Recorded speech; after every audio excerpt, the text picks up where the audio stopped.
Hi అండి. మెత్తటి sponge లాంటి ఇడ్లీలు ఎలా చేసుకోవాలో చూద్దాం. చాలా రుచికరమైన ఇడ్లీలు అయితే ముందు రోజైతే ఒక కప్పు మినపప్పును కడిగి నానబెట్టుకోవాలి 5 గంటలు. మినపప్పు కడిగినప్పుడే ఇడ్లీ రవ్వను కూడా ఒక కప్పు మినపప్పుకు 2 కప్పుల ఇడ్లీ రవ్వనైతే పోసుకొని ఇడ్లీ రవ్వను కూడా ఒక 2-3 సార్లు మంచిగా కడిగి నానబెట్టుకోవాలి.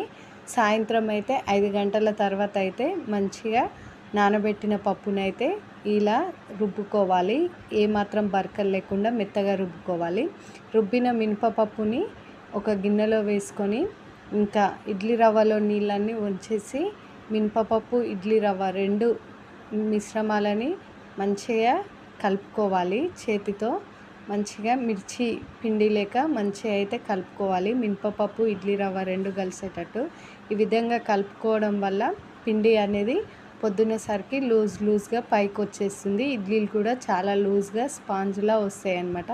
ఇలా కలుపుకోకుండా మినపప్పు పిండికి పిండి సపరేట్ పెడితే ఇడ్లీ అనేది పర్ఫెక్ట్గా రాదనమాట.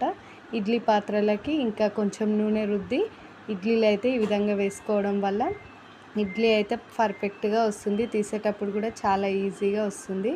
ఇందులోకి పల్లి చట్నీ అయితే చేసుకొని తింటే చాలా అంటే చాలా సూపర్గా ఉంటుంది.